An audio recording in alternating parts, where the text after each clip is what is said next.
It's another edition of KFC Radio on the Barstool Sports Network. It's Hemsworth Day. Happy Hemsworth Day to all those who celebrate. Today's the day. We get the interview. As we record this, though, we're still in pursuit of the Hemsworth footage. Release the Hemsworth footage. Hopefully by the time you're listening, maybe we will have gotten it, but I am not confident. No, I'm not confident either. So we hyped up this, this incident, and when it happened, well, we'll just explain it. So it was funny. This whole thing, we did a press junket, which we very rarely do. We've only done like 2 others, that's where you go to a hotel and they set up a conference room and they make it into a studio, and the press just cycles in. So you don't have to bounce around from building to building all across New York City. You just go to the actor. We don't ever do them, but for Thor, one of the core 4 Avengers, we did it. So we get there. You have to wait in a waiting room, and then they bring you to this second waiting room. And while we were waiting, they brought out 2 bottles of water. And I even said, I don't fucking want this. I asked. I was like, can I get a water? Okay. And I was very parched. I'm always drinking water. I was like, can I actually said, do I have time to go get a water myself? Got it. And they said, I'll go get you a water. And took off with haste. A little jog. Right. And came running back with a little jog. They presented us 2 waters. You went, I don't fucking want this. And in my head, I was like, that's a very strong reaction to just getting given a water. Well, because in my head, I was doing the debate about sparkling water versus tap water. Yeah. I hate sparkling water. I think it's crazy. I think it's crazy to only have that on hand. If you have it in addition to, okay. But the default of let me get you a water and I bring you a bottle of sparkling is weird. Which, for some reason, did not set off alarm bells in my head. Well, I almost said to him, I almost went off into a fucking, typical like KFC overreaction where I was going to be like, I fucking hate sparkling water. And for whatever reason, I just didn't. And so I think you went in there thinking that bottle was regular. It was just we're at the Mandarin Oriental. Like I was at the airport the other day. I saw a wall of waters. I didn't recognize any of the brands. We're in the new age of water. Blue. It's actually right up there. Yeah, grab it. It's Saratoga. So Saratoga Springs. It's a sparkling water. This is the very water here. This is the one. Yeah, and we went into the studio, into the hotel room, and we went right into like talking about how I'm nervous, how I was nervous. We were like busting my balls. That was the thing. We right away. He says they don't even. So this is the other thing. When you do the press junket, and at the heart of this issue, they record. We didn't have Nick and Pavs and Jackie. Well, Jackie wouldn't have press record either. But this has to make me look better. They didn't record the beginning, which also was really funny because remember what he said? No, I don't actually. We walked in. I said, "Hi, I'm Kevin." He said, "Hi, I'm Chris," and I said, "Yeah, I know." And he goes, "You went, yeah, I know who you are." And he said, I said, "Yeah, I think I know who you are." And he goes, "Oh yeah, like so do I." And I said, "No, you don't." And he went, "Well, now I do." And I think in the very beginning was the you back at you, wasn't it? No, I think that was. Oh, okay, that's in there. All right, so I think so. So they missed a semi funny moment when he because I very quickly said, "No, you don't know me," and he was like, "You're right." But that's not something you can say. I can absolutely with confidence say that Chris Hemsworth. I don't think you can say that anymore. I don't think you can say that to anybody alive. I don't think you can say you definitely don't know me, because you're like the face of Barstool Sports Instagram. That might be true, but I think he would have said like that. You know what I mean, like the guys who have known me when. He could have. He went, "Yeah, I know you," and you went, "No, you don't." I went quickly. He could have been like, "Yeah, why you see women all the time?" It's true. You always hyping me up, John. I guess it's possible, but the way he said it, and chances are probably not. And so he said, yeah. He goes, "Well, now I do." Like because we just got introduced. There's another moment where he says "back at you" in the circumstances. It's very funny. But anyway, so we started off talking about how John was picking out his outfit for a week, and we were all nervous about what to say and do. And then the sparkling water erupts like Bob Fox during the cum challenge. It went all over his pants. It was all over. It hit him in the face. Sprinkled on me. It was so. I was so soaking wet. Where I was like, listen, I just pissed myself. And his people were like, oh my god, we'll get someone to clean it up. And in my head, I was like, they'll go get a towel. They'll go get like a paper towel. They'll go get like a napkin. They came back with a full bath towel. White bath towel. That's how Might have much been a beach towel. water was everywhere. It was thick and fluffy. They tried to hand it to me. I was like, I'm good. I got some spritz up. Give it to this guy. Looks like he pissed his pants. And then I was like, did I get you to Hemsworth? And he was like, nah, mate, you're all good. And then his makeup people came over. They're like, we're just gonna touch some things up. And I was like, I know what you're touching up. I just fucking sprayed water all over like one of the most famous people alive. Let's not play it cool. Let's acknowledge what I just did. I just fucking it was. When you just juxtapose it with the fact that morning I was like, I'm so excited to meet I'm so nervous about meeting my biggest man crush. Yeah. Like if you think about it, it's obviously very very cinematic, where or dramatic, and if you're meeting someone you have. I just outright have a crush on Chris Hemsworth. It is what it is. Yeah. And the meeting someone who you have borderline romantic feelings for, and dropping the bag that hard, that quickly, is step one. Is unimaginable. Me and John locked eyes. It was truly unbelievable. I was like, we locked eyes, and I didn't even look at Hemsworth. It was just us. And we had a whole conversation that was just through our eyes, where I was like, I literally cannot believe that just happened. And your eyes were like, I know, dude. What the fuck? It was, but very quickly, I'm like, this is actually the best thing ever. Because and even he recognized that. Like, that was great. Yeah. He's like, you're going to love it. And he was like, that broke the ice. And I turned to this fucking guy who has a handheld camera. And I said, you got that, right? And he said yes. And we are now being told that the footage is gone. And Netflix was there, but Hemsworth's people were there. So Netflix was like, we weren't recording. I was like, okay, maybe that was true because we had just sat down. But that guy was recording. And we're trying to get in contact with their people, but they're saying they don't have it. And then they were like, we found out that they just didn't record the first few minutes. And it was like, we usually always have our own recording because we don't want people to cut things. We don't want people to have control of it. All of a sudden they decide they want to release it. All of those reasons. I would have assumed that people would have pressed record and would give us the footage. Yeah. Unless they got a bunch of jackies, I don't. What? It was great in the start of it, over there. It was just there was two hosts talking to Chris Hemsworth, and then it was like being in a room at a party where there were two hosts talking to Chris Hemsworth, and then there were the production people just having their own conversation. They were just talking to each other, and we kept looking over what? Can we raise the boom mic a little bit? And I was like, oh, okay, are we good? And they just didn't acknowledge me and kept talking amongst themselves. And then in the middle of the conversation, a couple minutes later, they were like, let's do run back on the tape or whatever, And I was just like, okay, are we still going? Even Hemsworth was like, what is happening? Yeah. Hey, those people in that room had zero respect for us. I was about to say so little respect for us. They had no respect for us. If that was Andy Cohen, they wouldn't have done that. If that was, somebody important, they would have been like, oh, I'm so sorry, can we just stop for a moment? We need to press roll back on the thing, blah, blah, blah. They were just like, boost these idiots' mics. Hey, Ricky, what are you having for lunch today? No mayo. No, I said no mayo. It was crazy. It was really blatant disrespect. It was unbelievable.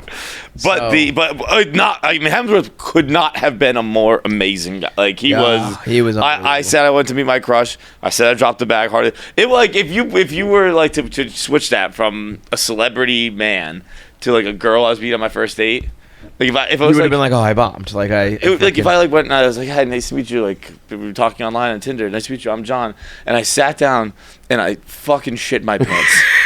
And I just had to sit there in my shit pants and be like, I guess we're gonna still do this date right now. I mean, you were wet. You had like a wet. I was sopping wet. It was like a puddle. It wasn't like a little sprinkle. It was like take a little cup, like take a full cup of water and pour it on your pants. That's what John had. It was great for me because I mean, it is. Like everything else we've talked about on this podcast, when bad stuff happens, our immediate reaction is always like, well, the episode's going to be good. Yeah. So when something bad happens and it's not to you, but you get to reap the benefits, I was like, this is perfect. But only if it's on fucking camera. So Hemsworth was great. We talk about his dick. And what do you guys think we were going to talk about? Talk about Chris Hemsworth's penis. Listen, we can run the headline. KFC Radio talks to Thor about his hammer. That's what we did. We talked about his penis and Extraction and being super. Extraction, handsome. by the way, like I don't want this to get lost in anything. Extraction is so goddamn good. Extraction 2 is so goddamn good. I told this to Chris to his face. They didn't have it up recording. We got a screener Friday afternoon. We interviewed Hemsworth Monday. I watched it Friday night. I watched it Saturday night. I watched it Sunday night.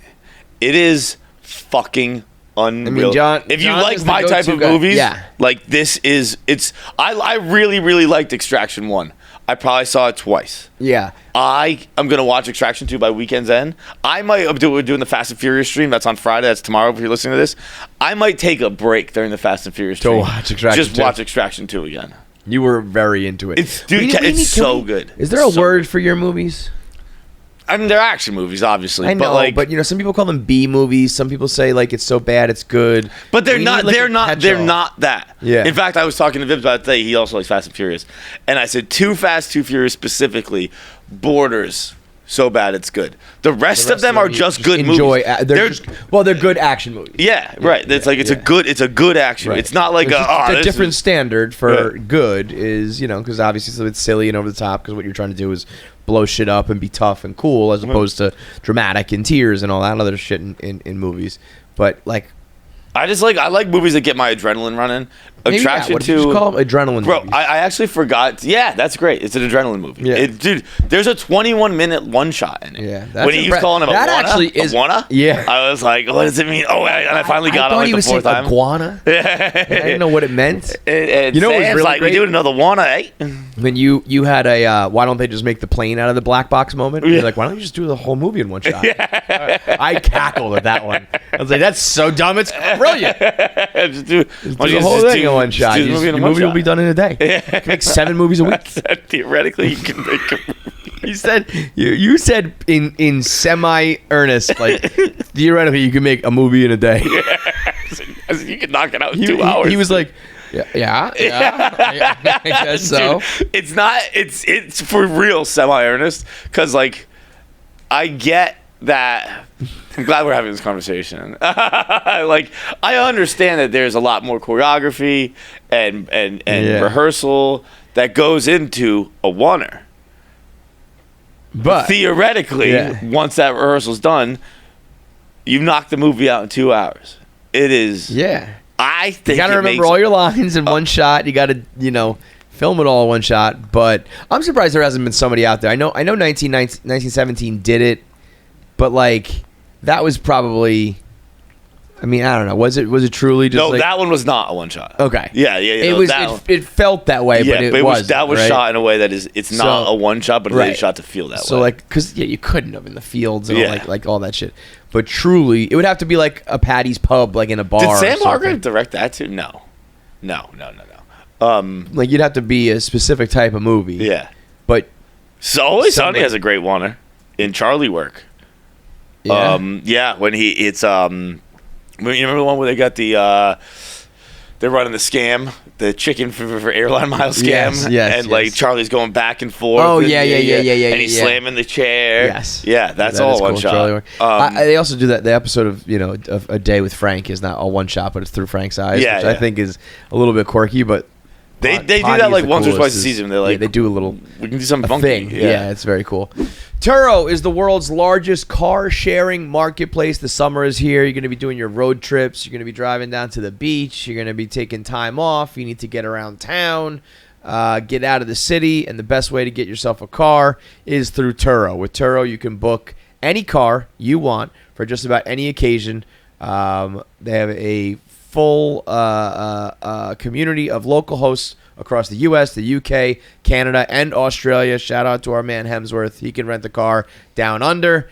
You can get everything from, SUVs down to sports cars. You can do short trips, long trips, everything you need, every occasion. They've got you covered. You can even get vintage or something a little classy. Maybe if you're getting married, if you have an event, a prom, you want to class it up and have something special and spicy, Turo has you covered there. Every trip is backed by liability insurance. Terms and conditions and exclusions may apply, so find your drive. Forget boring rental cars at Turo.com. Speaking of, those sons of bitches are getting into the live show. They've been doing it for a while. Yeah, they're doing Radio City in New York. They make me so happy and so sad all at once, I think that's the goal of Always Sunny in Philadelphia.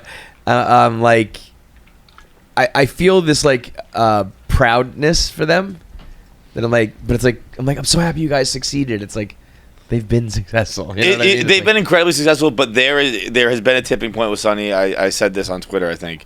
There was a tipping point with Sunny maybe 2 years ago where, or I might have said this even on the show too, with BlackBerry, Glenn Howerton is people are realizing he's he is Juilliard trained. He's been a good actor. If you watch one episode of Always Sunny, the range of Dennis Reynolds is knew in one episode if you're watching the show, in one episode he can do everything. He can do it all. Yep. Right? So Glenn is finally being recognized for his incredible talents with BlackBerry. Charlie is Luigi. Charlie's is Horrible Bosses. Horrible Bosses. But even more than that, he gets to do his weird thing, Fool's Paradise. Yeah. Rob obviously has Wrexham. Obviously has Mythic Quest. The three of them are finally doing some of the cooler shit in Hollywood as a whole, in pop culture. And it's been over 20 years. And now I would say they have, which is awesome. Also, I aspirationally look at them, and I in my own career where it's just that's we always say it's not meteoric, but it's been here, and then they're getting to do cool shit. I'm always all right, 10 more years. That's the thing is we have a lot of the times we are comparing ourselves, or at least I am, to people who are 50 something, late 40s, and it's they have another decade under their belt of trying things and failing, but also successes and more money and more connections and more all that shit. I just think it's funny that they're doing something that we do. It's and I think we have one of the best podcasts in the world. So those guys are super talented, but I think you could, if you ask someone, do you like KFC Radio or the Sunny podcast? It's toe to toe as far as quality of podcasting. But so it's I always joke whenever we have famous people, stay out of the podcasting world. Yeah. But I love that. It's almost because it's such a nice it's a cheat code, but it is such an awesome cheat code to have where it's such a glimpse behind the curtain of an episode how I'll never forget when I learned that the Serial Defense, one of my favorite episodes, is just based on something that happened in real life. To Dennis, to Glenn. That was so cool to me. Hearing that story and the birth of it, where it was if you haven't heard this, that it happened to Glenn. He was eating cereal on his way to work, got in a car accident, was furious that the interior of his car was ruined, but he was so mad about it that they were we can't even pitch this as a show. He's too angry. They had to wait a year to pitch it. It wasn't all right, we're doing this on the show. Yeah. It was in a year. I think he took a vacation. When he came back from vacation, they were by the way, that was an episode of Sunny. That's amazing. I love I love them, even just somehow being if they ever wanted to, if we ever sat down and had a beer, we could talk about podcasting. You know, I could fanboy and ask them questions about their TV show. Yeah. But we could have an honest conversation. I could be, well, this is how we do it. This is how you do it. And you, sir, could have an honest conversation with them about a sketch show or a new type of comedy show, it's, if you haven't watched Out of Order episode 4, you got to go do it, because it's a new era. You're in your new era, John. This is the episode that took Out of Order to the next level. The 2 skits, the tattoo skit, and more importantly, the Winston, what's it called? Windsor. The Windsor skit are the type of things that people talk about when you watch your favorite skit shows, the Chappelle shows and the Gillian Keeves and Eric Andre, and you have like the name for the skits. You know, they're like, do you remember Dave Chappelle, the racial draft? Do you remember Charlie Murphy? Do you remember, like, you know? I mean, I'm just being silent right now, but we all understand this is absurd. It's not, though. It's really not. Like, it's I mean, I'm not gonna say it's the Chappelle show, but it's the newest. You know, like right now, it's Tim Robinson and Gilly Keeves and you guys are like right fucking there with a skit that, when you find the Windsor skit, is so good because it's real. So that means, like, whether or not you didn't like do research, but you did like come across this thing, and you knew for a long time you wanted to do it. Like, you put like a pin in it, like somehow, some way I want to do this thing. And you came back to it, and you found the right guys, and you did the right episode, and you fucking nail it. So it's a real thing. Like, it's rooted. If that was a made up premise, it wouldn't be that funny. It would be like, this is like try hard and hacky. Yeah. But it's real. It becomes fucking hilarious, and the execution is unreal. And I think you guys felt it. I've heard, you guys talking about like this episode was different, and I really hope that it's reflecting that with the audience and like the views and the success, because that the first, it's been a success, the whole show. But, almost like True Detective season 1, when it's like, I had my best ideas. Right. You might have a good you might have a 10 really good skits, and you go through that, and now it's like, okay, that was 3 episodes. Now what? So, on episode 4, when you really got to keep coming up with stuff, to have those, oh my God. And it looks so good. The technical, execution is unbelievable. I'm trying to think, Sunday Conversation has been a major success this year. And Shane and Gillian Keeves is up there. But I'm trying to think of other, big smash hit things on the internet right now. Out of Order is right up there, man. It's so fucking good. I don't know why it took so long to just realize you can act. It is funny. Things just have to happen when they happen, though. Yeah. That's why, I think longevity is so important, because you need to be able to hang around long enough to let shit happen. If you're talented and super confident and secure, maybe you can just be like, we're doing this. Mm-hmm. But most people, it's like, I got to try this, 2 steps forward, 1 step back. I got to blog first, and then I'm going to do some audio, and then I'll try some video, and now I got to do some scripted, and that takes a long fucking time to get there. So the fact that we had enough success in everything else we do to allow you to now do the skit show, thank God it worked out this way, because if you never made this jump, the world would never have this fucking skit. The world would never have this skit, which it's fun. It's really funny. I really think it's funny. I hope everyone really likes it too. I love the reaction from some of the people We're gonna here. Get to that. Yeah. Don't you worry. But one of the funniest parts of it is, I guess we're gonna give away the sketch. It's about the Windsor hockey team in the early 1900s. Canadian hockey team. And their name. In earnest. Again, I didn't make this up. If you make it up, it's like, why the fuck would that be the name? It's not a made up thing. It's fact real. Is stranger than fiction. There's the Windsor Swastikas. And that was their fucking team name. And their team logo. We've talked about them before. Cause I think I learned about them 3 years ago, and I was like, that's the most funny. It might be 5 years ago. Yeah. It was definitely in the old office. I remember just stumbling upon the Wikipedia, and I was like, this is hysterical.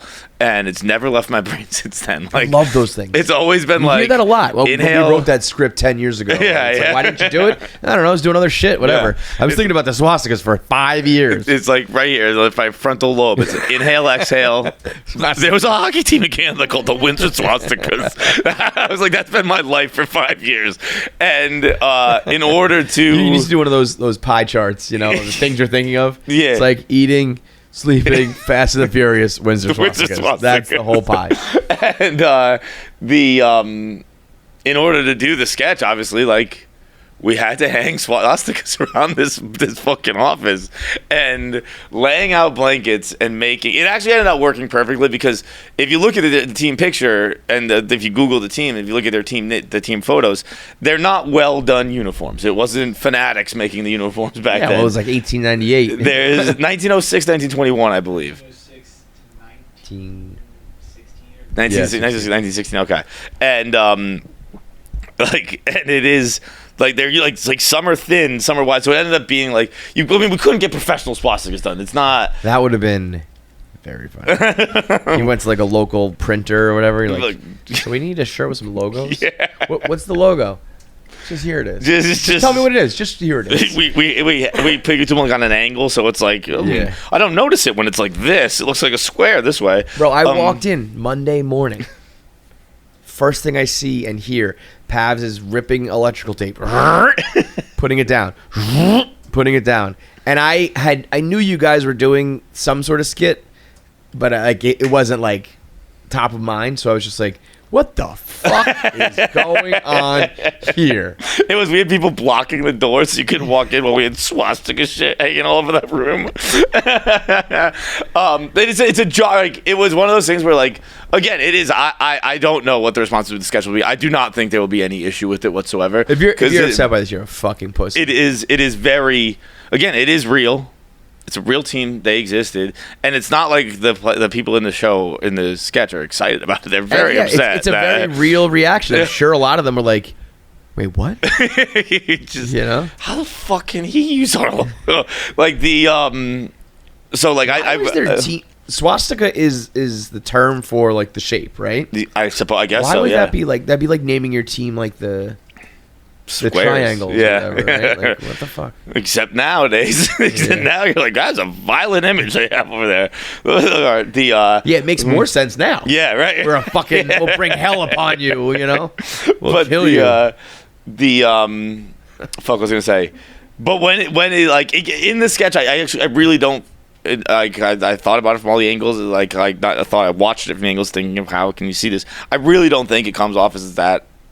It's obviously a stark imagery, but like when you just see it laying on the floor rather than the sketch, it was like, whoa. When you see it being created, we are just in the room with a swastika right now, guys. The best part was, Pavs had like a little source material. Like he had a picture of it. Yeah. Okay. You know how not racist I am? Down, I don't know what lines look like. Yeah, exactly. Over, down, over. Turn it. Over, down, over. But yeah, so as I said, I was like when the final product was done, and I actually did watch this one. This is the first sketch of what I've watched. Because this is one who's probably getting a lot of eyes on, and I saw it and I was like, that's fine. I'm very fine with that. That's actually not as bad as I thought it was going to be. Like, part of me was like, should we reshoot it? Fucking ham it up a little, get a couple more swastikas in here. And get some Jewish people. Really get nuts. So, but then, we're this corporate company now, and you got to send sensitive content to people. And we sent it to the business people. And the reply was, that's a big fucking yikes there. Luckily, it got run up the chain of command, and they were like, no, put it out. But the fact that the initial response was, that's a big fucking yikes. First of all, it guarantees that we're not sending sensitive content to anybody ever again. Yeah. Like, if that's your response, then, like... We'll ask for forgiveness and not permission. I do not care if your gauge, like, I knew it was going to be a problem. Not that is the main problem with what we. I understand that when you get to the level we're at business wise, you do need a little bit of checks and balances. Mm-hmm. You can't just throw every piece of content. I still think 99% you can just let rip, but we do when you really go over an edge. You need to check like, hey, did we just sign like a $10 million deal with a company from Israel? Right. Yeah. that could be. We're doing a new seltzer with an Israeli company. We need to. You need to know those things.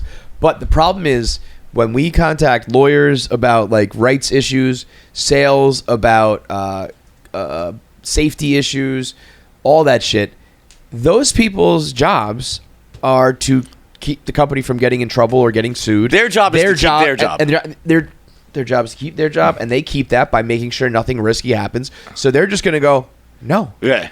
And they're not thinking, how can I make Barstool content really good while still falling in the safe zone, which is what they should be doing. But that's hard. It's easy to just say, write a different skit, write another blog, do another podcast, because we do a million of them.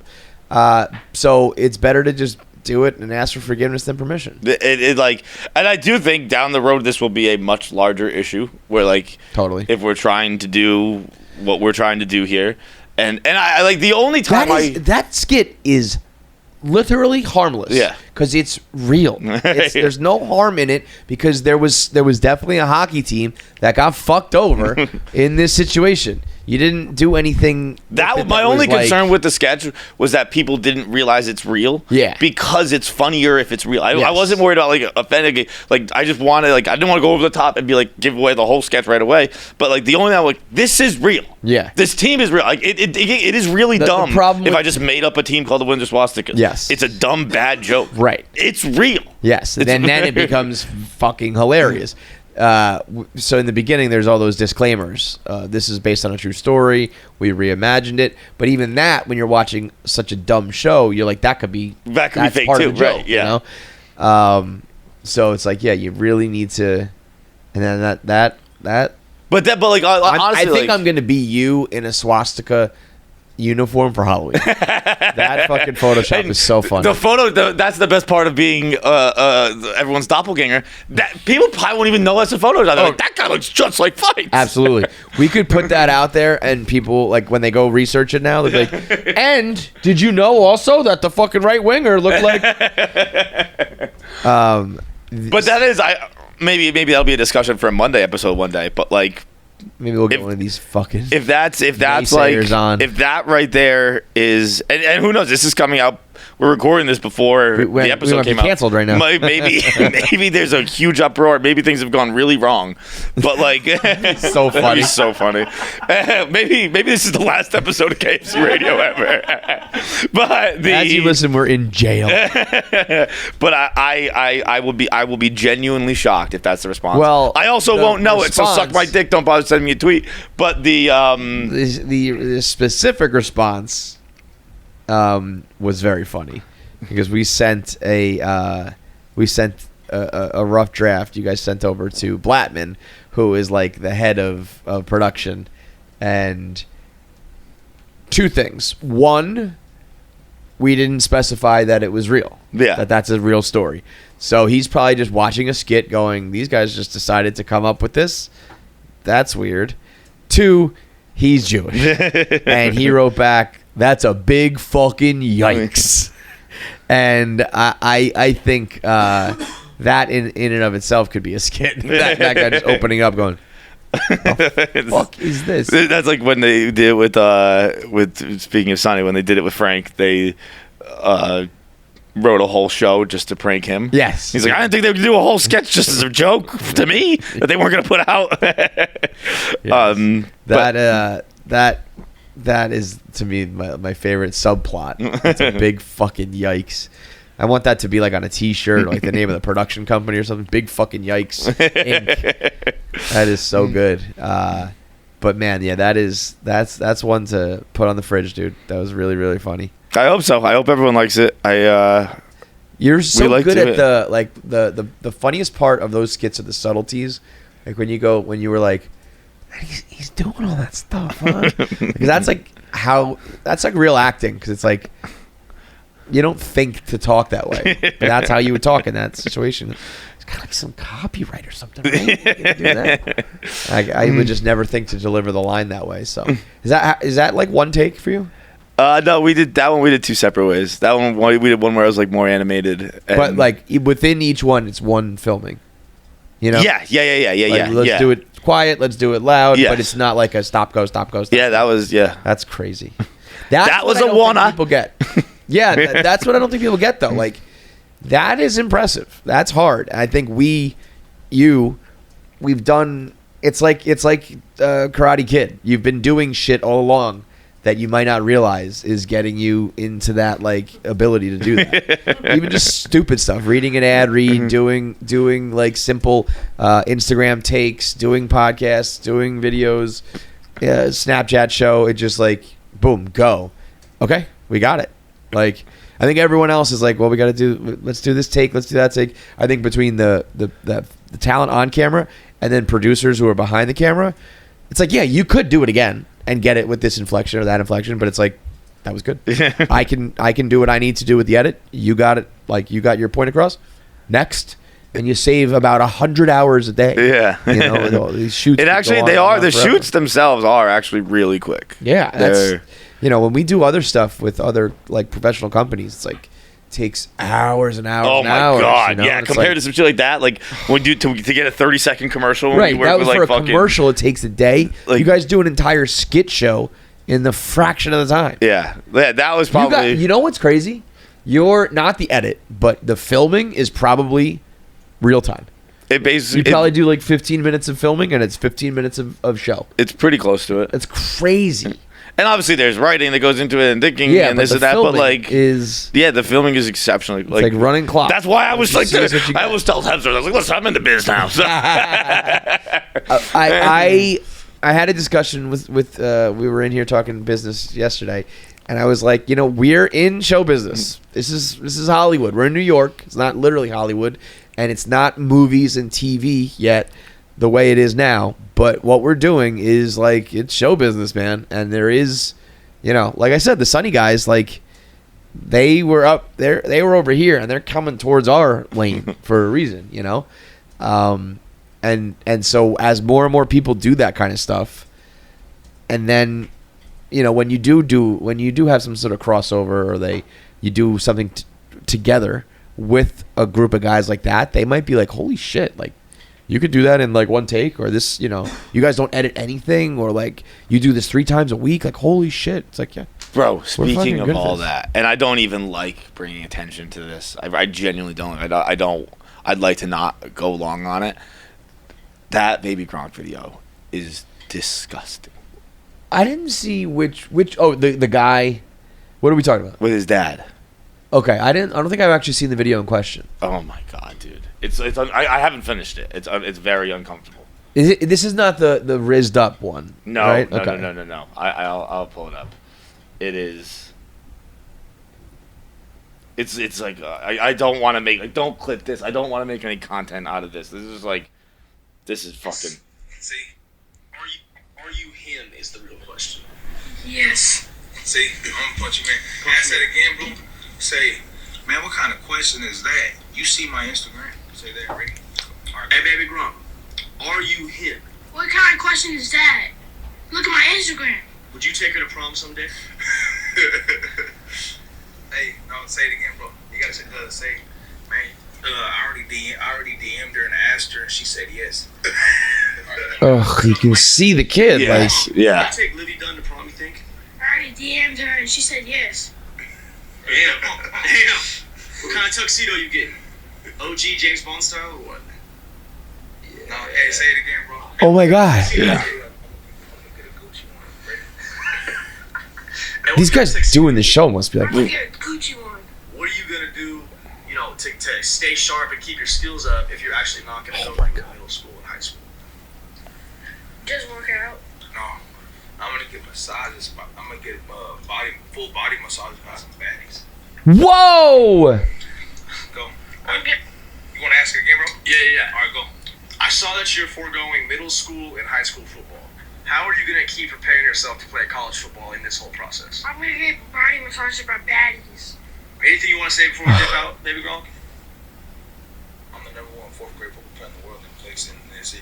Ready? Stand right there. Yeah. Hey, baby Gronk, before I wrap up, bring the juice. Anything you want to say to bring the Juice Nation today? I'm the number 1 fourth grader in the world.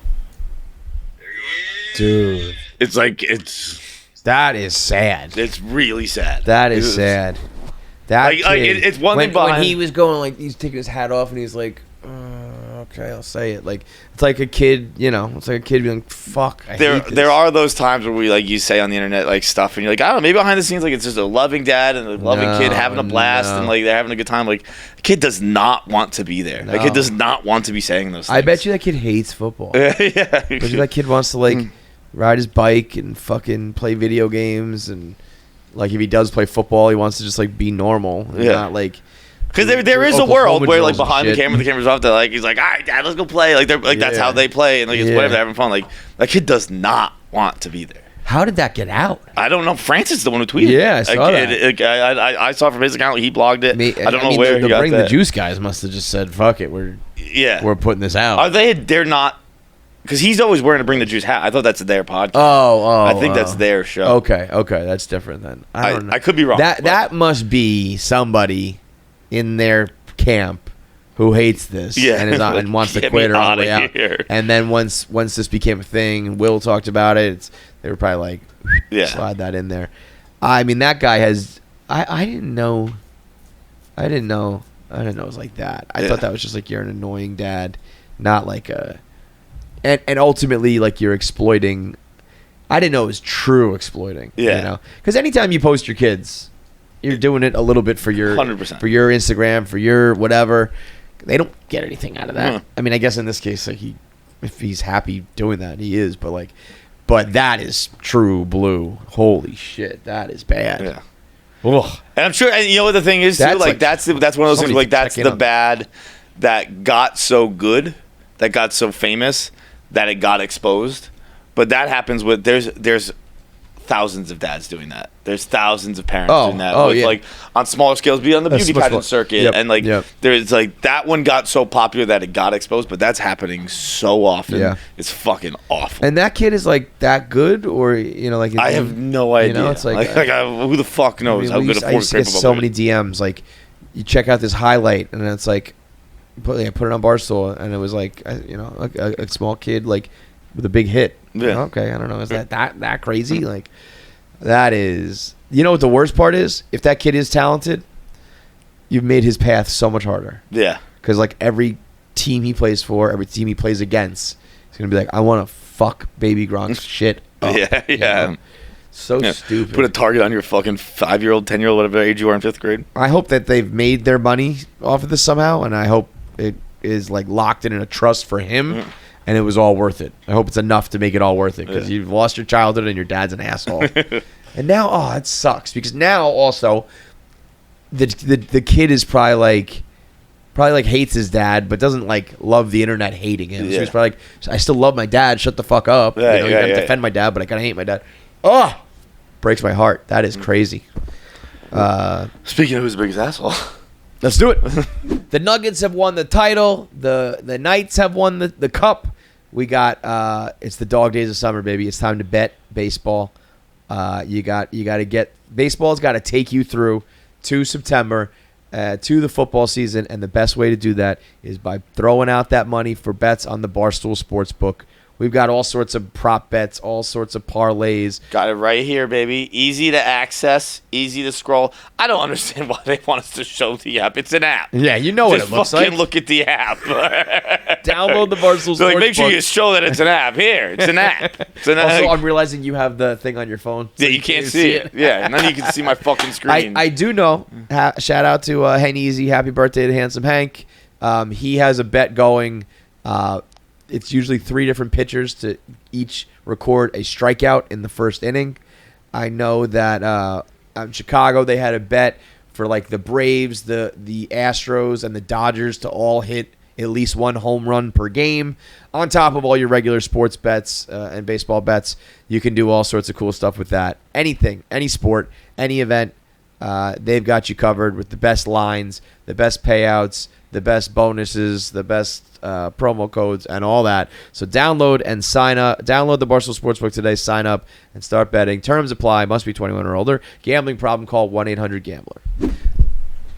We're gonna do a round of Who's the Biggest Asshole card game available now. Also, Answer the Internet has been restocked, which I know people we do such a bad job of talking about ATI because it's just a well-run machine that just keeps going, but it's been out of stock for a long time now. And people still are buying. I mean, that came out like 5-6 years ago. It's still selling out every time it drops. So get your ATI now. Perfect for the summer. You're going to be out on the boat. You're going to be at the beach. You're going to be at your share house. You're going to be doing at the pool. You got to have happy hours on, during sunset. You want to have some conversation pieces. Got to have ATI. You got to have Who's the Biggest Asshole. So get both of our card games today. They're at the Barstool Sports store. I offered to buy my girlfriend cosmetics, even though she's never asked for any, and she's accusing me of thinking she's unattractive. Here's the thing of that. I think he thinks it. I think he thinks, because at first, you always think it. You don't always think they're ugly, but you'd be like, there is this blemish. I don't necessarily think that's true. You don't think? Okay, I'll say this: of every woman you've ever been with, there's not like something like, poof, I would change that if I. Oh could. Yeah. That's true. That's true. But I don't think you buying makeup is the only motivator to buy makeup. No, but I think this question is like every other question in the world. The first caveat you have to answer, the first disclaimer, the first set of circumstances you need to answer. How attractive are the people in question? That is literally, you need to declare that for every single debate that you'll ever have. If that girl is hot, I don't even think she can think that. If she's ugly, it's gonna be in a dicey situation. If I know that like when the Kylie lip thing came out and I knew that was a big deal, if I got that for a girl, because I was like, oh, this is the new hot shit on the street, and they have it available, I don't think that girl should then be like, oh, what do you think, my lips are trash? You know what I mean? I'm glad that's a good example, because I one of the things I was thinking was, you don't know fucking shit about makeup. Yeah, it would have to be something like that. But that is a popular one that everyone's like, oh, I'm sure people want this. Right. But if you just regularly walk into Sephora being like, all right, I need some rouge and some base. Also, I think it depends. If you buy lipstick, I don't think that means much. If you buy Cover Up, or whatever, like some shit that's change your whole fucking face, or you buy some nail polish. These are things. I you just walk into Sephora with a picture of your girlfriend, someone's like, how can I help you? It's I need to fix this. This. How do I make this look more like I don't know, her over there? Everyone else in here. What is that like? It is. I can see both sides, but I think more. Also, every question you need to ask is how old are these people? Because that's probably a 20-year-old girl being like, what do you think, I'm ugly? If you're an adult and you're, as a girl, your first reaction is you got that because you think I'm ugly, not just you tried to get me something nice. You probably got some deeper issues to tackle. So, Jackie, what do you think?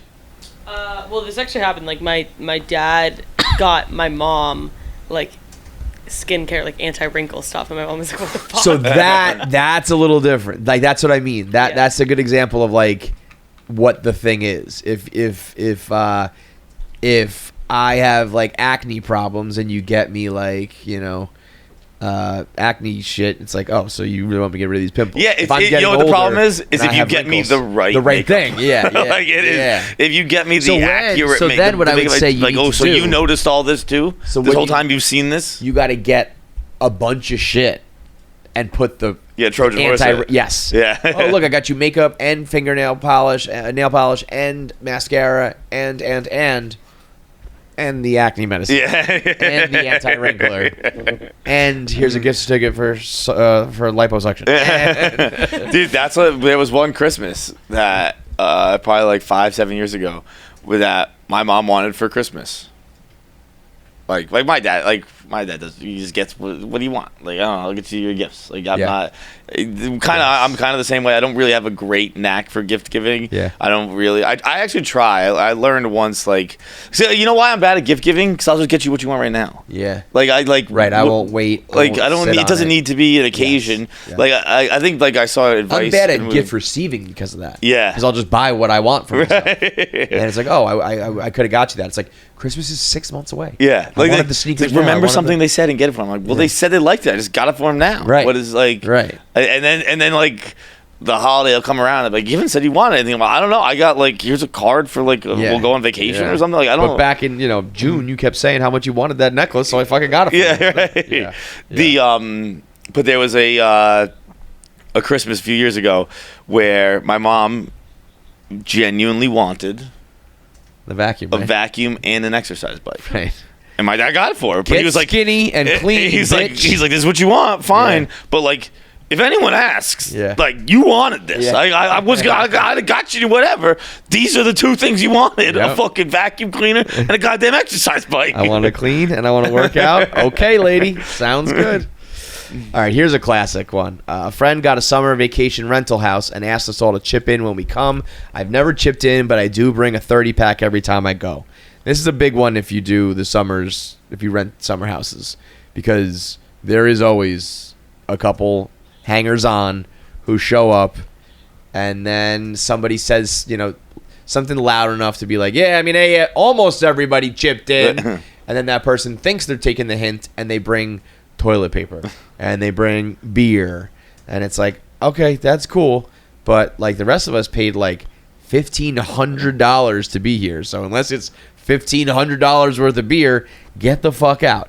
All that being said, when you get a house like that, there are levels to your friend group. There is the guy who organizes and gets the house, guy or girl who does the legwork, calls up, meets the owners, lies to them, gets the house.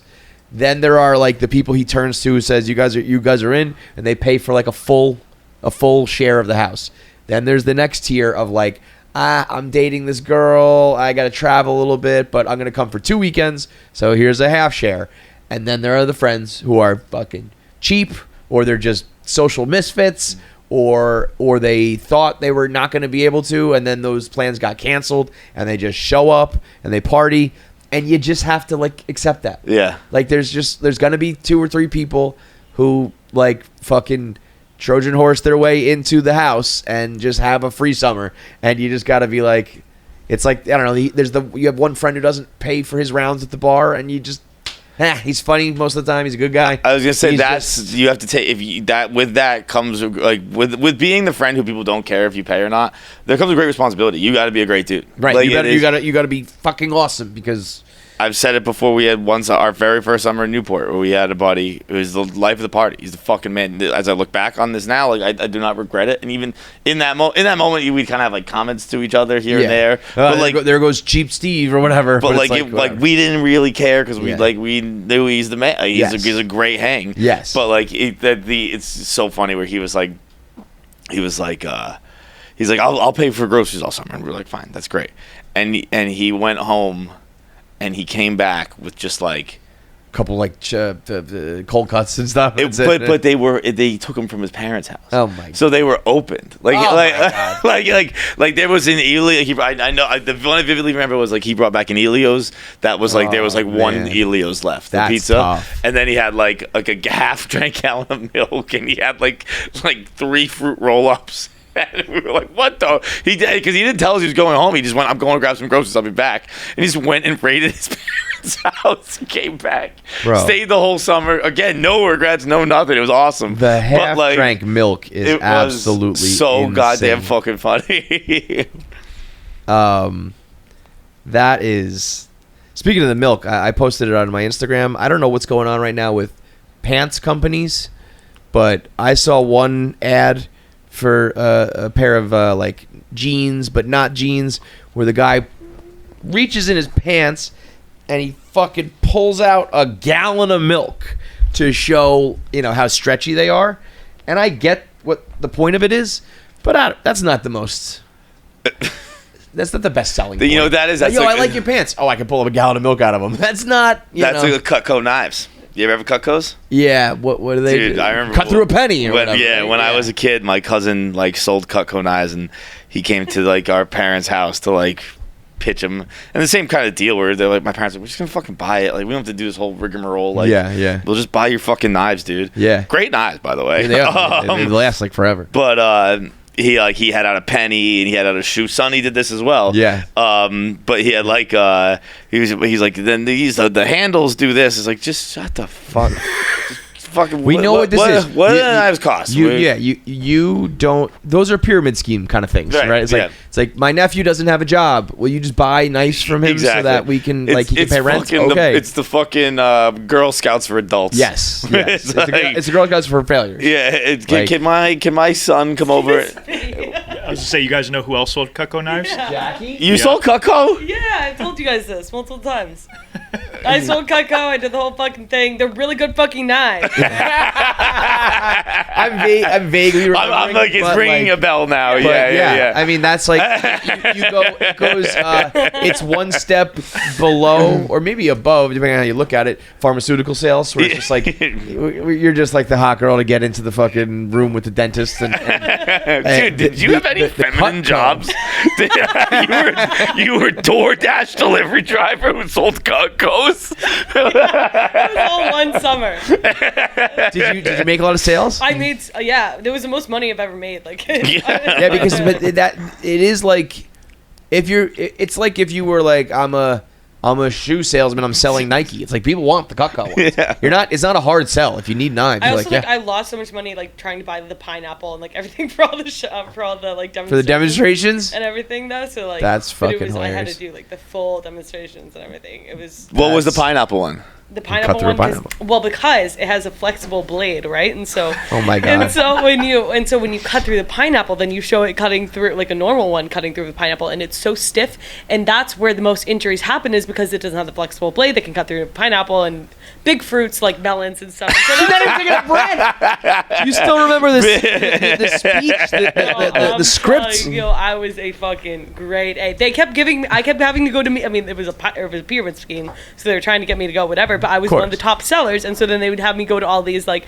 Cutco sale, and the guy was like, "You're gonna become our biggest sales like woman." All this, I kept graduating. I kept getting more because then you How old? More knives.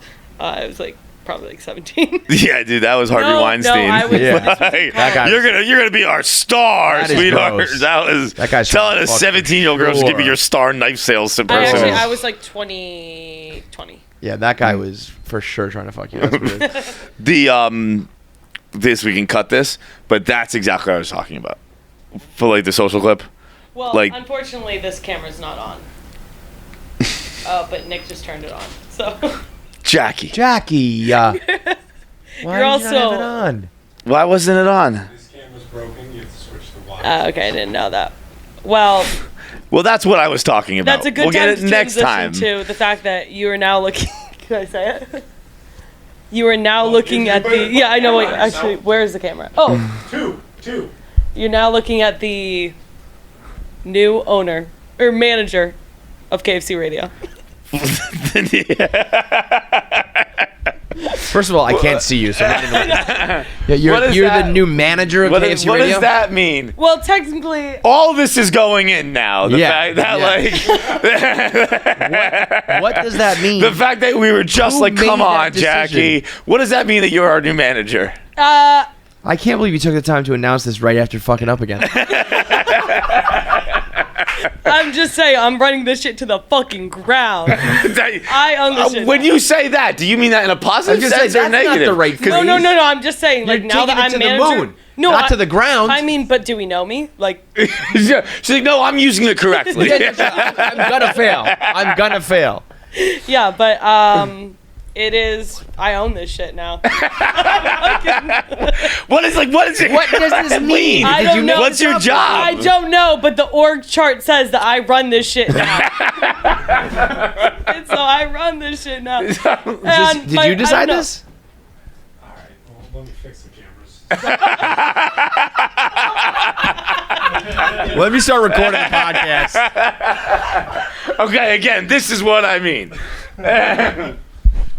All right, we're off to a hot start. I just turned the backup on too, so we could get every single camera angle.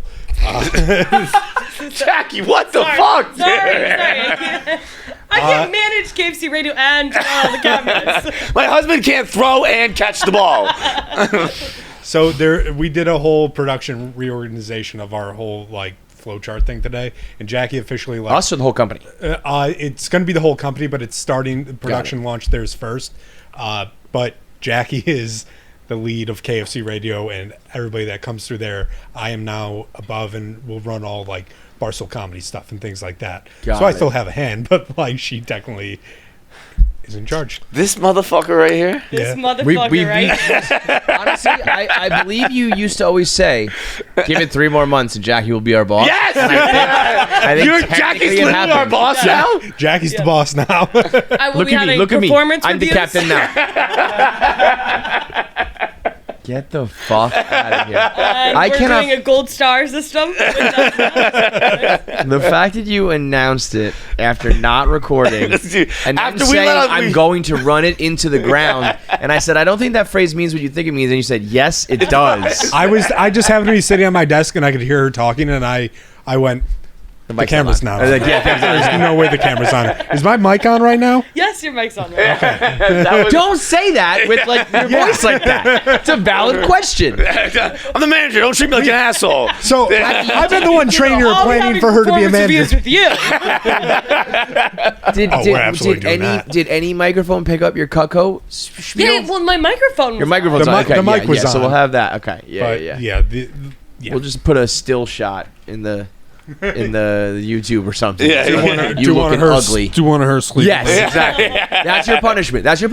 You have to take a really ugly picture, and that's going to be a still shot on the YouTube. Whenever your camera's not on, Yes. that's what goes. The ugliest photo. I think that as a manager of KFC, that's not going to Veto. I I'm still using my manager power. I still manage you, so that's going in.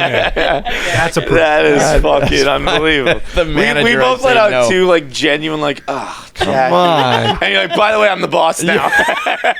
You are now looking at. Like, I'll tell you what I'm looking at. The girl who fucked up again. That's what I'm looking at. The manager of KFC Radio. didn't tell me how to do that, so. Unreal. Oh, that's even better. It's your fault. Nothing's ever my she fault. passes the buck.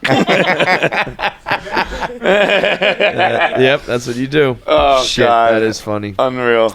Let's do voicemails. Yeah, voicemails, let's go. Now that it's summer, you might be looking for wholesome, convenient meals for sunny, active days. Factor's ready-to-eat meal kit can help you whip up and fuel up with fast and flavorful, nutritious, ready-to-eat meals delivered straight to your door. You'll save time, you'll eat well, and you'll stay on track reaching your goals. Too busy with summer plans to cook, but want to make sure you're eating well? With Factor, skip the trip to the grocery store, skip the chopping and the prepping and the cleaning, while still getting the flavor and nutritional quality that you need. Factor's fresh, never frozen meals are ready in just 2 minutes. They're really good too. Really? Yeah. 2 minutes Really is good. like 2 minutes is no joke. Yeah.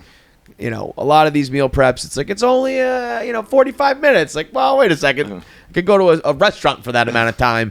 2 minutes is a different story. I don't have to open up any boxes or bags and ingredients. I don't have to do any mixing. I don't have to do. I like the cooking of other brands. If you're not into cooking, This is the one. This is great. This is the one. So all you got to do is heat it up and enjoy, and then you can get back outside and soak up that warm summer weather. This June, get Factor and enjoy eating without the hassle. Simply choose your meals and enjoy fresh, flavor-packed meals delivered to your door, ready in just 2 minutes, no prep, no mess. Head over to factormeals.com/KFC50. Use code KFC50 to get 50% off your first box. That's code KFC50 at factormeals.com/KFC50 and get 50% off your first box. Did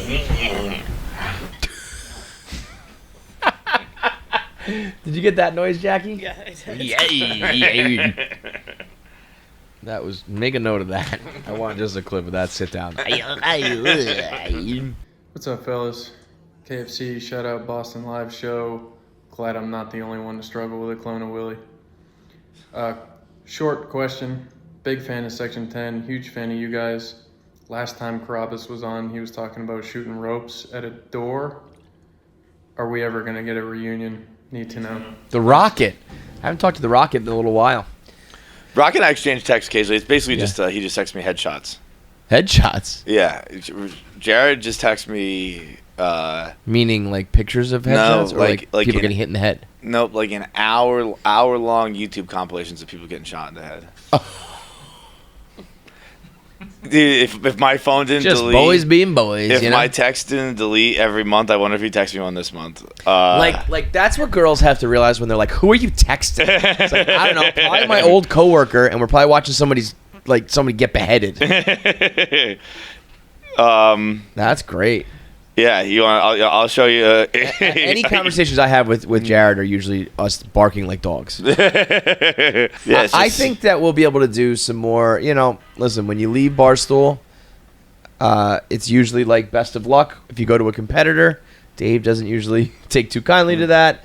So we all know that there was kind of it's not personal, but it's business.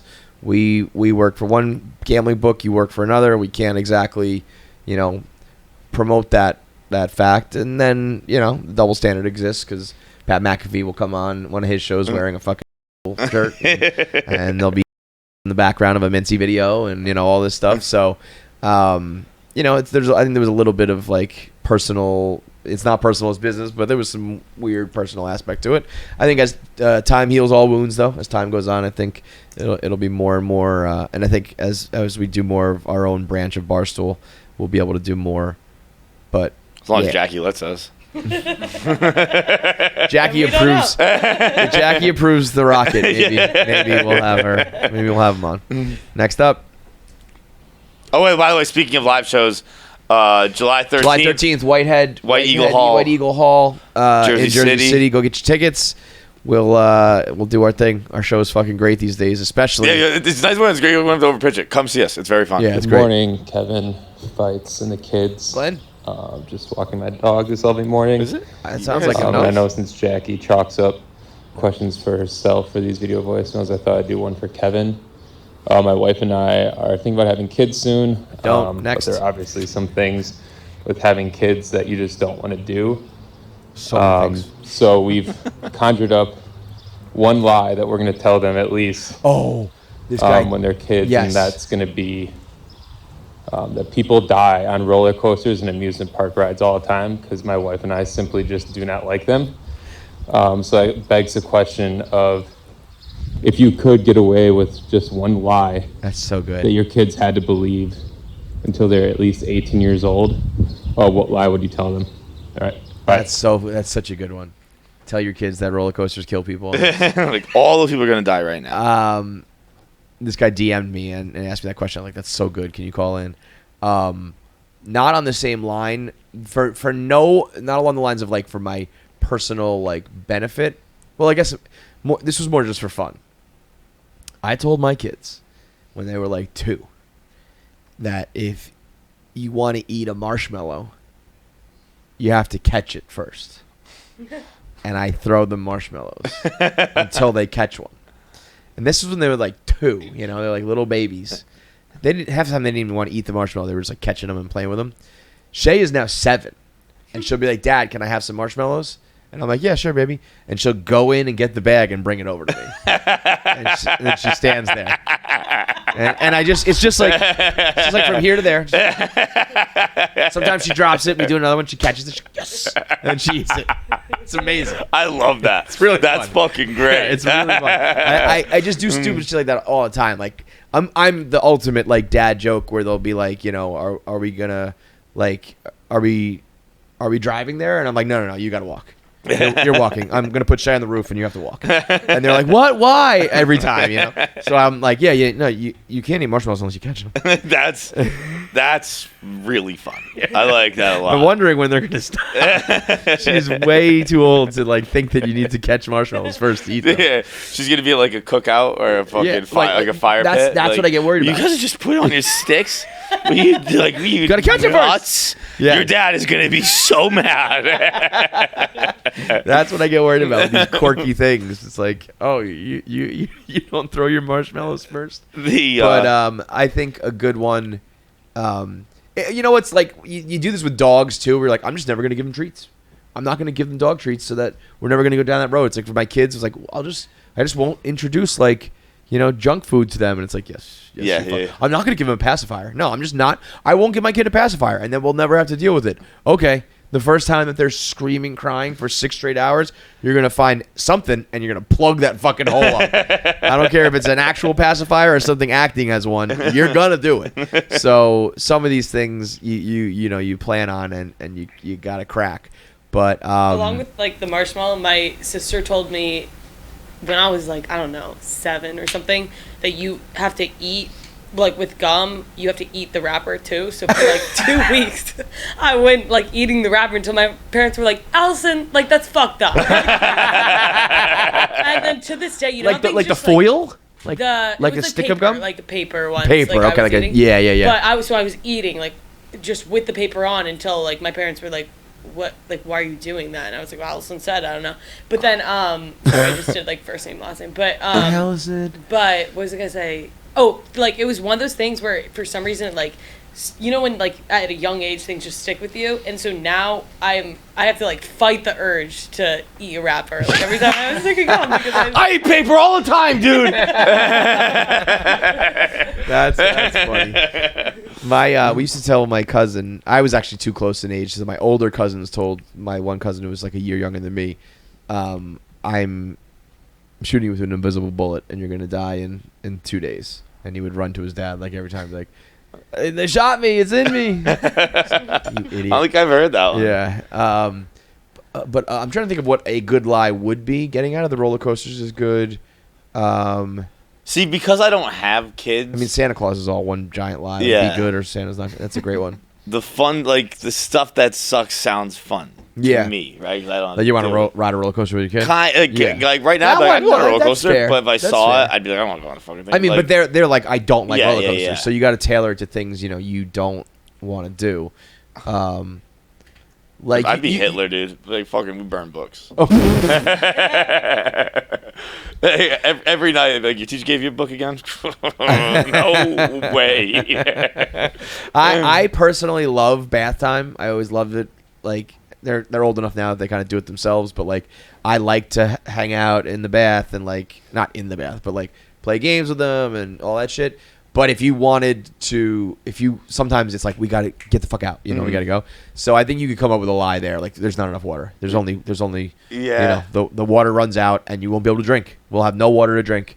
You have to get out now.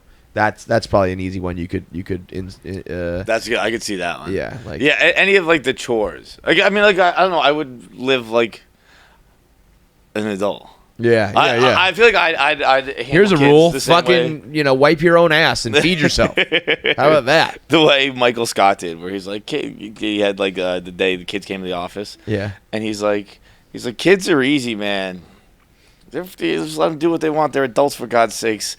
It would be like the rule I would instill in kids is, we are animals.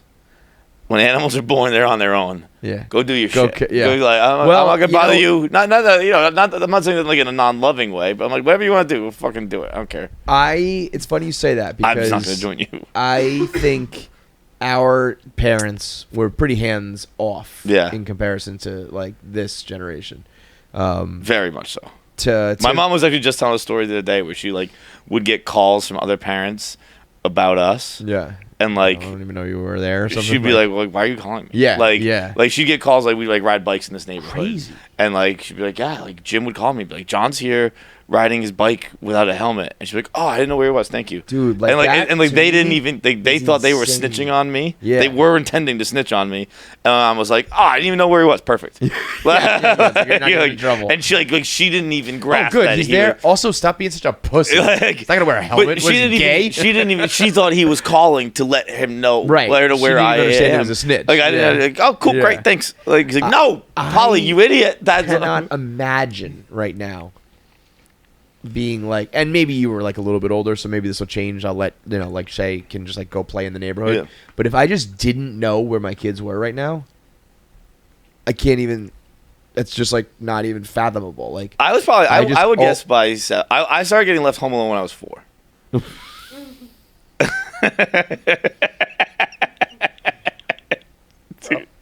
is so young. Bro, I remember. 4 is so... No, you didn't. My mom, you didn't. My mom started No, you testing. didn't. She started testing when I was 4. She would walk to the store. What do you mean started testing? She'd be like, "I'm leaving. Oh. I will be back soon, but just so you know, like, I'm gone."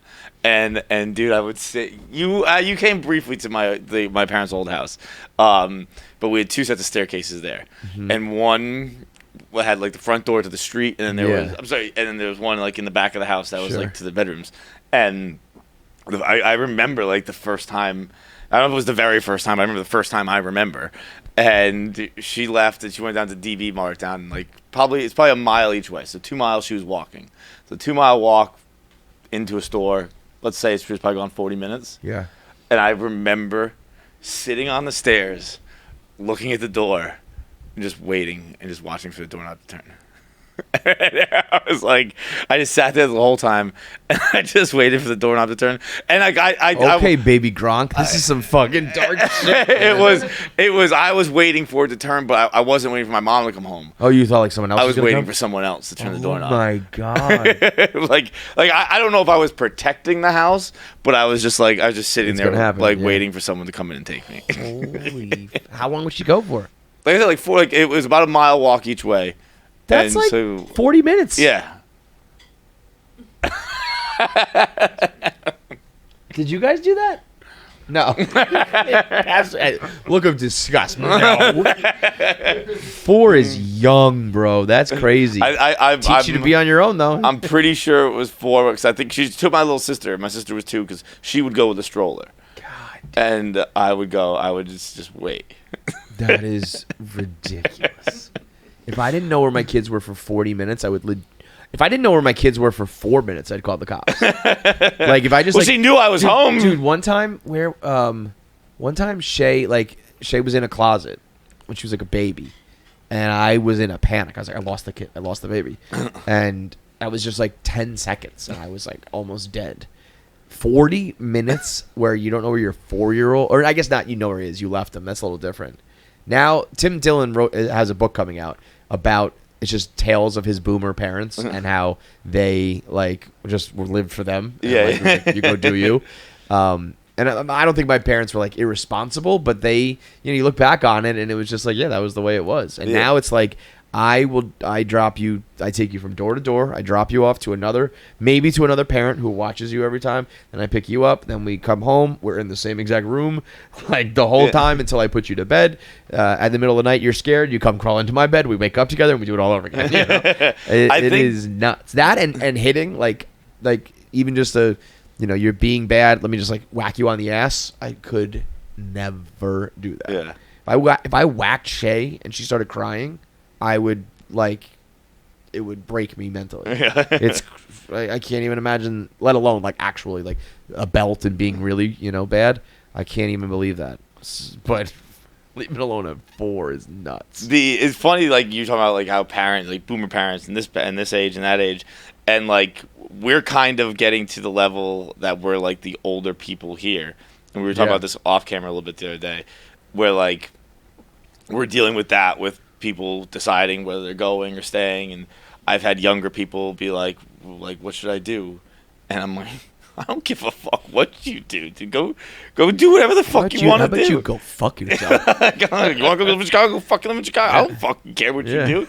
Like, I guess that would come from my parent, the parenting I got, until like the parenting I give, where it's like, I need advice. What should I do? What the fuck you want? What are you bothering me for? So true, man. Man, I'm not gonna get over 4 though. That's crazy. 4 is so young. All right, final voicemail. What is up, KFC Radio? What up, Gillis? I got a little video voicemail for you guys. I was thinking about this last night, about like cancel culture and how like that always came out after Barstool, and I feel like people are always trying to cancel people at Barstool, and I realized that John Henry Feitelberg might be the only person at Barstool that cannot be canceled. Like legitimately, John Henry is a black folk hero. So like all you gotta do is I'm pretty sure you're uncancelable if you can like claim that you are named after a black folk hero. Like Jimmy Dean, who made Sausage, the Jimmy Dean Sausage guy, wrote a song called Big Bad John about John Henry, the folk hero. So, yeah, you might be safe from getting canceled, my friend.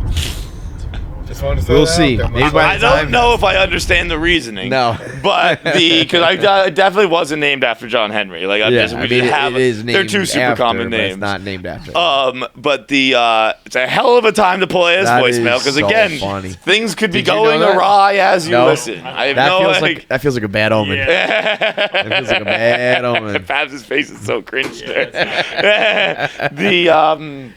That would I mean, that's very gonna be funny. great. Putting these Could you two imagine things. if you got canceled and there's that clip of me being like, "You guys are going to the next level in this episode. People This just is hate going to it. do wonders Like- for your like, career." there's every possibility. Like everyone hates it, but there's every. I don't even mean like not even offensive. They're just like that's not fine. That sucks. No. That is actually less possible than the offensive thing. Because it's fucking funny. Fucking Zach's that's going. Yeah, it's like the whole dictatorship. It's fucking dictators and shit. It's crazy. That this is is not good. Yeah, it's not good. We have to take it all back. That is again a hell of a time for that voicemail. We will find out. Time if will I'm tell. king. You would We be will find out if I uncancelable. get to make content for the next 20 years about how people got mad about a joke. Yeah, it's almost a good thing. You would just go like, I'm sorry, and then it'd be over. So it doesn't matter. Even if there was something wrong, you know. I will either be fired, I guess, No. or like, No. This is why I've always actually said that like, if people, I actually will. Now that I started thinking about, I'll cave. I already caved on myself in 2 seconds. Where I was gonna be like, no, I'll like defend a joke or like I don't know, like if you're offended, sorry. Like I am just like that is actually good, like a kind of interesting thing. Like when if people are offended by a joke, or by anything, it's not even a joke. It's like, I am sorry that this hurt you. Yeah, like I'm genuinely I'm sorry that you like, feel that way. Is what really what it is. I didn't. Not sorry for doing it. I'm sorry not. that this is The causing intention you hurt. of it isn't to like hurt you. And I'm sorry that this caused you hurt. If in a perfect world, it would not offend. No, there is no hurt. It would I'm bring sorry to that anybody. our sense of humors do not align. Yeah, is really what it like, is. I'm not like they're angry about Right. it. Like Some people are though. And that's where it gets disingenuous. And it's like you're trying to do this. You're trying to stir the pot. It's like I'm sorry that you are hurt by this and don't recognize my intentions behind it. Yeah. It's too long of a mouthful, so I just say I'm sorry. You assholes.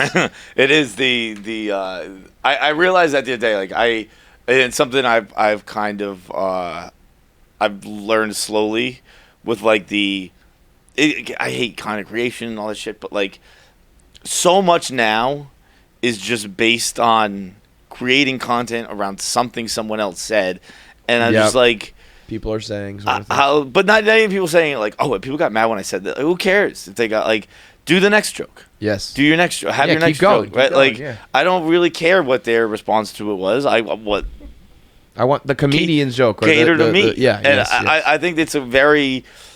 It's a. Cause I watched some stand-up comedy the other night. I watched a new special, and I went to a live show, and both comedians had full bits on like what people said about their old jokes.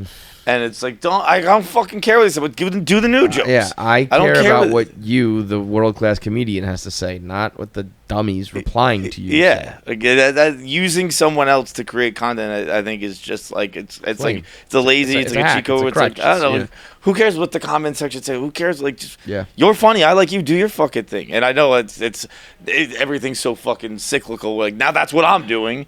Is I'm doing content on their content, and it's like I don't know, but like I would prefer to just I don't know. I hope people like it, and I hope that's the end of it. Amen, bro. Let's get into it with Chris Hemsworth. Whatever audio and video we do have of the video of the interview, from Extraction to the best looking guy on the planet Earth, also Chris Hemsworth and Feitelberg. Let's do it. Quickly saw something before coming in here that you almost lost your gig with Thor because of Dancing with the Stars. Oh, yeah. Well, I talked to Kevin Feige about it. So when I did Dancing with the Stars, I was 18, 19, and... Wait, you can dance too? No. That was the ride. No. Came in last place every show, every episode, and they were like, we don't know if we can cancel. I got like 3 episodes in there, like, see ya. It was a good chance to earn some money to come to the States and, and try and make it as an actor and so on. So I did the show. it was ridiculous and absurd, and I made a fool of myself, which was kind of fun.